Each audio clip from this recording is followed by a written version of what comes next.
আমরা এই মাত্রই কিন্তু স্টার্চের ধর্ম অংশে একটা জিনিস জেনে আসছি যে স্টার্চকে উচ্চ তাপমাত্রায় ডেক্সট্রিন এবং ম্যালটোজ হয়ে গ্লুকোজে রূপান্তর করা যায়। অর্থাৎ এটা কিন্তু আসলে একটা ধারাবাহিক প্রসেসও বলতে পারো, যে স্টার্চকে আদ্র বিশ্লেষণ করলে ডেক্সট্রিনকে আদ্র বিশ্লেষণ করলে ম্যালটোজ এবং ম্যালটোজকে আদ্র বিশ্লেষণ করলে আমরা ফাইনালি ডি গ্লুকোজ পাই।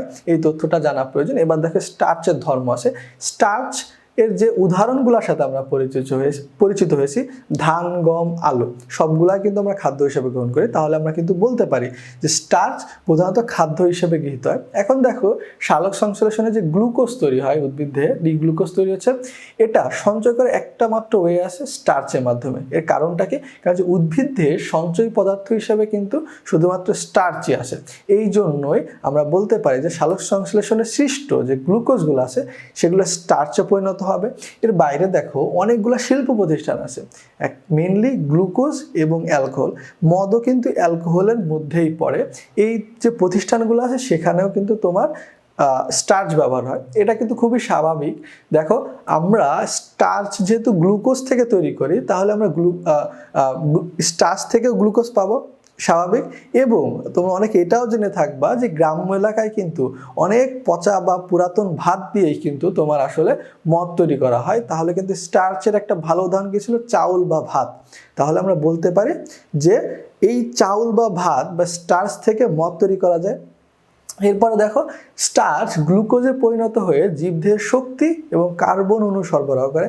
অবশ্যই স্টার্চ বা কার্বোহাইড্রেট, যে কোনো কার্বোহাইড্রেটে কার্বন অণু আছে, এবং গ্লুকোজ আমাদের দেহের জন্য একটা শক্তি যোগানদাতা হিসাবে কাজ করে। তাহলে আমরা বলতে পারি যে স্টার্চ থেকে যেহেতু আমরা গ্লুকোজ পাই, তাহলে স্টার্চও শক্তি বা কার্বন অণু সরবরাহ করতেছে। এবং এটাও মনে রাখতে হবে যে কাগজ শিল্পে ও তোমার আঠা প্রস্তুতিতেও কিন্তু তোমার আমাদের এই স্টার্চ ব্যবহৃত হয়। এরপর দেখো সেলুলোজ নিয়ে আলোচনা করা আছে। আমরা জানি যে সেলুলোজ একটা গাঠনিক উপাদান, উদ্ভিদের প্রধান গাঠনিক উপাদান। কিন্তু বেশ কিছু উদ্ভিদ আছে যেখানে পার্সেন্টেজ কত পরিমাণে থাকে এটা জানা খুবই ইম্পর্টেন্ট। দেখো তোমাদের এখানে আমি একটা টেকনিকের মতো লিখে রাখছি, সেটা হচ্ছে তুলিকা। আমি নিজে অ্যাডমিশন পিরিয়ড এটা ফলো করতাম। কারণ হচ্ছে কি, এখানে সবগুলো তথ্য মানে সবগুলো পার্সেন্টেজ মনে থাকলেও ধারাবাহিকভাবে কোনটা আছে, মানে কোন কোন উদ্ভিদের নাম আছে সেটা মনে রাখা একটু টাফ ছিল। দেখো তুতে তুলা, লিতে লিনেন এবং কাতে কাঠ। তাহলে পার্সেন্টেজটা কত? 94%, 90% এবং 60%। এখন মাঝখানে তন্তুকোষটা বাদ গেছে, সেটা তোমাদের আলাদাভাবে মনে রাখতে হবে। এরপরে দেখো তৃণলতায় তোমার 30 থেকে 40% থাকে, এবং জৈব তন্তু সমৃদ্ধ যে মাটি আছে সেখানে কিন্তু তোমাদের 40 থেকে 70% থাকে। তৃণলতার ক্ষেত্রে এটা মনে রাখতে পারো যে 3 থেকে 30, অর্থাৎ 30 থেকেই মূলত তোমার, বা 30 থেকে 40%, 30 থেকে 40%ই কিন্তু তোমার তৃণলতায় থাকে। পৃথিবীতে সবচেয়ে বেশি পরিমাণে যে কার্বোহাইড্রেট আছে সেটা হচ্ছে সেলুলোজ, এবং দ্বিতীয় হচ্ছে স্টার্চ। আমরা পূর্বে পড়ে আসছি, এবং এইখানে যে তোমার বিজ্ঞানীদের নামগুলো আছে এটাও প্রয়োজন নেই। এবার দেখো সেলুলোজের ধর্ম অনেকটাই রিলেটেবল, এবং আরেকটা জিনিস খেয়াল করে দেখতে পারো, এইখানে সবগুলা বৈশিষ্ট্যই অলমোস্ট নেগেটিভ। শুধুমাত্র এটা ফাইবার সদৃশ শক্ত, এটা পজিটিভও না নেগেটিভও বলা যায় না। বাট বাকি যতগুলা বৈশিষ্ট্য আছে দেখো, স্বাদহীন নেগেটিভ, গন্ধহীন নেগেটিভ, এরপর দেখো অদ্রবণীয় নেগেটিভ, অবিজারক পদার্থ নেগেটিভ, মিষ্টি নয় নেগেটিভ, বীজাণু ক্ষমতাহীন নেগেটিভ, কোনো পুষ্টিগুণ নেই নেগেটিভ, আবার কোনো রং দেয় না আয়োডিন দ্রবণে। সবগুলাই কিন্তু নেগেটিভ অর্থ, তোমরা এইভাবেও মনে রাখতে পারো। এর বাইরেও আমরা আর একটু রিলেটেবল করেও পড়তে পারি, সেটা হচ্ছে দেখো আমাদের সেলুলোজের যে বৈশিষ্ট্যগুলো আছে স্টার্চের বৈশিষ্ট্য সেম।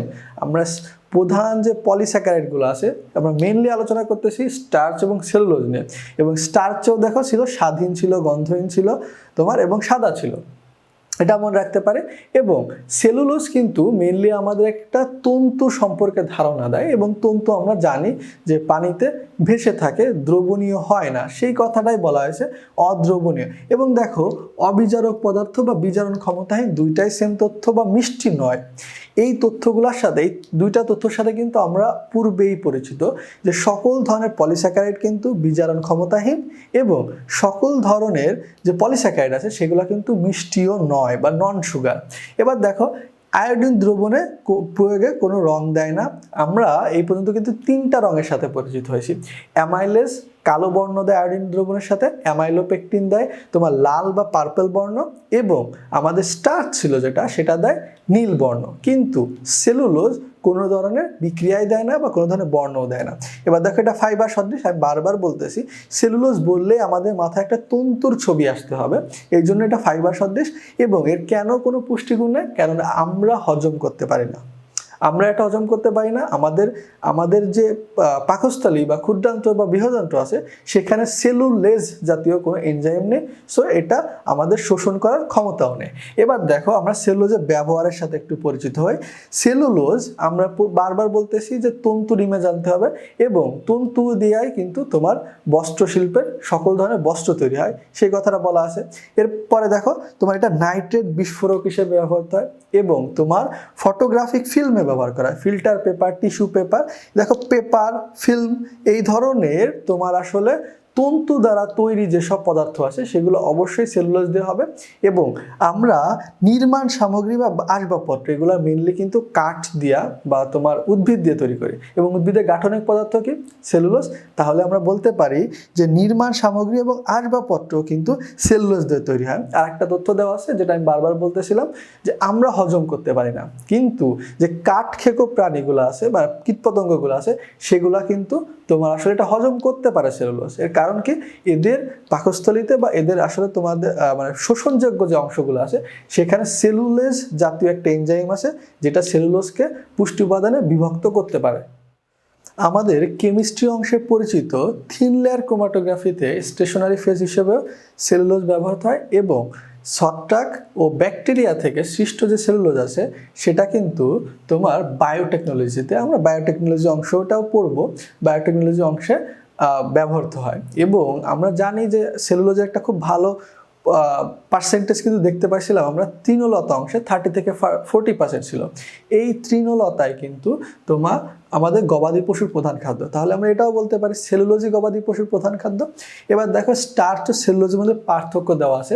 স্টার্চে 1200 থেকে 6000 পর্যন্ত অণু থাকে এবং সেলুলোজে 300 থেকে 3000 পর্যন্ত অণু থাকে, যদিও এই তথ্যটা খুব বেশি ইম্পর্টেন্ট না।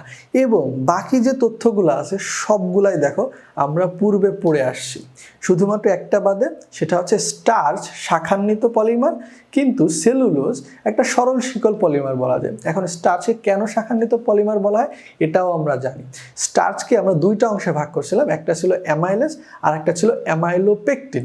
এখন অ্যামাইলোপেকটিন কিন্তু শাখান্বিত ছিল, এই জন্যই শুধুমাত্র আমরা স্টার্চকে শাখান্বিত বলতেছি, কিন্তু সেলুলোজকে শাখান্বিত বলতেছি না। গ্লাইকোজেনও কিন্তু তোমার স্টার্চের মতো একটা সঞ্চয় পলিস্যাকারাইড, কিন্তু এটা উদ্ভিদ দেহে পাওয়া যায় না, পাওয়া যায় প্রাণী দেহে। যদিও প্রাণী দেহের বাইরেও কতিপয় ছত্রাক যেমন ইস্ট এবং নীলাভ সবুজ শৈবাল বা সায়ানোব্যাকটেরিয়াতেও এটা থাকে। এর বাইরে দেখো অ্যামাইলোপেকটিনের মতো এটাকে শাখান্বিত বলা হয়েছে। তাহলে অ্যামাইলোপেকটিন শাখান্বিত হওয়ার কারণে কিন্তু আমরা স্টার্চকে শাখান্বিত বলি। এখন আবার গ্লাইকোজেনকে আমরা শাখান্বিত বলতেছি, তাহলে আমরা বলতে পারি সঞ্চয় যে দুইটা পলিস্যাকারাইড আছে দুইটাই কিন্তু শাখান্বিত। আমরা এখন আর একটু জীববিজ্ঞান দ্বিতীয় পত্রের সাথে একটু পরিচিত হই। কিভাবে? পরিপাক ও শোষণ অংশে আমরা জীববিজ্ঞান দ্বিতীয় পত্রে জেনে আসছি যে আমাদের যকৃতে গ্লাইকোজেনেসিস প্রক্রিয়ায় গ্লুকোজ গ্লাইকোজেনে পরিণত হয়। সেই কথাটাই বলা আছে যে আমাদের যকৃতে বা লিভারে দেখো ও মাংসপেশিতে এটা এক্সট্রা অ্যাড করা হয়েছে, বেশি করে গ্লাইকোজেন জমা হয়ে থাকে যা পরবর্তীতে গ্লুকোজে পরিণত হয় এবং শক্তি সরবরাহ করে। এখন আমাদের দেখো স্টার্চ যে কাজটা উদ্ভিদের জন্য করতেছিল, অর্থাৎ পুষ্টি উপাদান সঞ্চয় করা, প্রাণীদের জন্য সেই কাজটা কি করতেছে? গ্লাইকোজেন। এই জন্যই গ্লাইকোজেনকে প্রাণীজ স্টার্চ বলে।